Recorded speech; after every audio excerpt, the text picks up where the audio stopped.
సామాజిక మాధ్యమాల్లో తమ పేర్లను వాయిస్ ఫోటోలను దుర్వినియోగం చేస్తున్నారంటూ అగ్ర నటీనటులు న్యాయస్థానాలను ఆశ్రయిస్తున్నారు. హైదరాబాద్ సిటీ సివిల్ కోర్టును మెగాస్టార్ చిరంజీవి ఆశ్రయించగా ఆయనకు అనుకూలంగా తీర్పు వచ్చింది. మరింత సమాచారం మా ప్రతినిధి సతీష్ ప్రత్యక్ష ప్రసారం ద్వారా అందిస్తారు.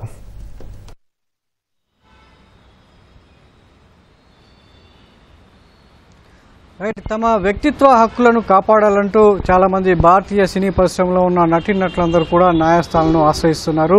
డిజిటల్ ప్రపంచంలో డిజిటల్ వేదికగా తమ పేర్లను, ఫోటోలను, వీడియోలను మార్ఫింగ్ చేస్తూ తమ పరువు ప్రతిష్టలకు భంగం కలిగిస్తున్నారని చెప్పి అటు బాలీవుడ్ నుంచి కోలీవుడ్ నుంచి టాలీవుడ్ వరకు ప్రముఖులంతా కూడా న్యాయస్థానాలను ఆశ్రయించి తమ పరువుకు భంగం కలగకుండా చూడాలని చెప్పేసి వేడుకుంటున్నారు. ఈ క్రమంలోనే తాజాగా మెగాస్టార్ చిరంజీవి కూడా హైదరాబాద్ సిటీ సివిల్ కోర్టును ఆశ్రయించడం జరిగింది. చిరంజీవికి సంబంధించి దాదాపు తెలుగు సినీ పరిశ్రమలో 40 ఏళ్లకు పైగా ఎంతో గౌరవ మర్యాదలతో పద్మభూషణ్, పద్మ విభూషణ్ సత్కారాలు అందుకున్నటువంటి చిరంజీవి పేరును, అదేవిధంగా ఆయన హోదాను, వ్యక్తిత్వాన్ని కించపరిచేలా సామాజిక మాధ్యమాల్లో డిజిటల్ వేదికగా ఏఐని, ఆర్టిఫిషియల్ ఇంటెలిజెన్స్ను ఉపయోగించి వీడియోలను, అదేవిధంగా వాయిస్ను మార్ఫింగ్ చేస్తూ దుర్వినియోగం చేస్తున్నారు. అంతేకాకుండా చాలామంది తన ఫోటోలను, వీడియోలను వాణిజ్యపరంగా కూడా వాడుకుంటూ నష్టాన్ని చేకూరుస్తున్నారు. దానివల్ల గౌరవానికి ఇబ్బందికరంగా పరిస్థితులు తలెత్తుతున్నాయనేటువంటి వాదనలతో చిరంజీవి సిటీ సివిల్ కోర్టును ఆశ్రయించడం జరిగింది. చిరంజీవి తరఫున వాదనలు విన్నటువంటి కోర్టు చిరంజీవికి అనుకూలంగా తీర్పు ఇవ్వడం జరిగింది. దీనికి సంబంధించి చిరంజీవి హోదాకు, తన వ్యక్తిత్వ లక్షణాలైనటువంటి తనకు హోదా తెచ్చుకున్నటువంటి మెగాస్టార్ బిరుదును, అదేవిధంగా చిరు అనేటువంటి పేరును, అన్నయ్య అనేటువంటి పేరును ఎక్కడ డిజిటల్ ప్లాట్ఫామ్లో ఉపయోగించకూడదు, కేవలం ఆయన అనుమతితో మాత్రమే ఉపయోగించాలని కూడా కోర్టు ఉత్తర్వులో పేర్కొంది. దీనికి సంబంధించి చిరంజీవి పేరును, హోదాను కించపరిచేలా సామాజిక మాధ్యమాల్లో, లేదంటే ఇన్స్టా కావచ్చు, ఫేస్బుక్, అదేవిధంగా ఎక్స్లో, యూట్యూబ్లో షార్ట్ల రూపంలో దుర్వినియోగం చేస్తున్నటువంటి 30 మందికి పైగా యూట్యూబర్లకు, ఇన్ఫ్లుయెన్సర్స్కు కోర్టు నోటీస్ కూడా జారీ చేయడం జరిగింది. దీనికి సంబంధించి ఇటీవలే అక్టోబర్ 11న ఇదే విషయాన్ని వివరిస్తూ హైదరాబాద్ సిటీ కమిషనర్ సజ్జనార్ని కూడా చిరంజీవి కలవడం జరిగింది. దీనికి సంబంధించి ఎవరైతే తన పరువుకు, తన గౌరవానికి నష్టం కలిగిస్తున్న వారి మీద చర్యలు తీసుకోవాలని కూడా కోరడం జరిగింది. అయితే ఇదే టాపిక్ ఇప్పుడు మొత్తం భారతీయ సినీ పరిశ్రమలో ఉన్న నటీనటులు అందరూ కూడా ఎదుర్కొంటున్నారు. కృత్రిమ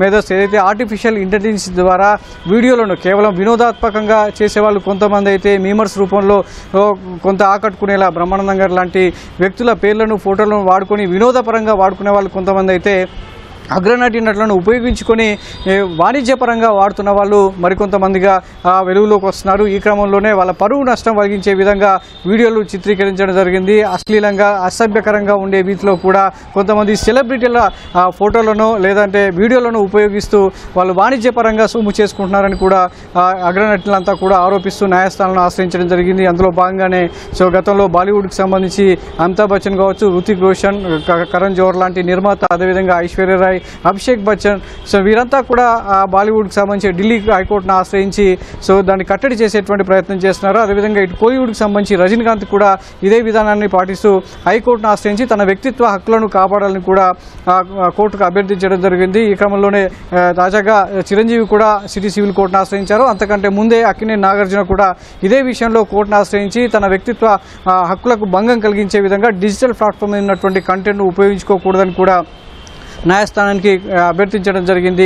ఇలా చిరంజీవి, అదేవిధంగా అక్కినేని నాగార్జున లాంటి అగ్రనటులంతా కూడా కోర్టును ఆశ్రయించి తమ పేర్లను కానీ, తమ ఫోటోలను కానీ, లేదంటే తమ వాయిస్ను మాడ్యులేట్ చేసి తమ వాయిస్ను సింక్రనైజ్ చేసి వాడుతున్నారు. అవన్నీ కూడా కట్టడి చేయాలి, కేవలం తమ అనుమతితో మాత్రమే ఉపయోగించుకునేలా ఆదేశాలు జారీ చేయాలని చెప్పేసి కూడా కోర్టులను అభ్యర్థించడం జరిగింది. వీరి వాదనలు విన్నటువంటి సిటీ సివిల్ కోర్టు వారికి అనుకూలంగా తీర్పునిస్తూ ఎవరైతే అగ్రనటులకు సంబంధించి వాళ్ళ వ్యక్తిత్వాన్ని దెబ్బతీసేలా వీడియోలు చేస్తున్నారో వారందరి మీద చర్యలు తీసుకోవాలని కూడా పోలీసులను ఆదేశించడం జరిగింది. ప్రస్తుతం చిరంజీవికి సంబంధించినటువంటి వీడియోల్లో 30 మందికి పైగా తన చిరంజీవి పరువుకు దెబ్బతీసేలా వీడియోలు తయారు చేసినటువంటి 30 మందికి కూడా కోర్టు నోటీసులు జారీ చేయడం జరిగింది. తదుపరి విచారణను అక్టోబర్ 27కు వాయిదా వేయడం జరిగింది. దీనికి సంబంధించి తమ పేర్లను కావచ్చు, తమ ఫోటోలను కావచ్చు, వాయిస్లను తమ అనుమతితో మాత్రమే ఎక్కడైనా డిజిటల్ ప్లాట్ఫామ్లో, సోషల్ మీడియాలో కావచ్చు, ఎక్కడైనా వాడుకుంటే వాణిజ్యపరంగా వాడుకుంటే తమ అనుమతి తప్పనిసరిగా ఉండాలని చెప్పేసి కూడా ఎవరైతే అగ్రనటులు ఉన్నారో వాళ్ళ అనుమతితో మాత్రమే వాడాలని కూడా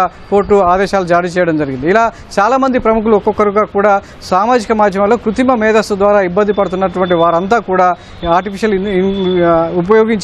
ఇంటెలిజెన్స్ ఉపయోగించి వీడియోలు తయారు చేసిన వారు ఎవరైతే ఉన్నారో వారు ఇంకా కఠినంగా వ్యవహరించక తప్పదని చెప్పేసి అగ్రనటులంతా కూడా న్యాయస్థానాలను ఆశ్రయించి హెచ్చరిక జారీ చేస్తున్నారు.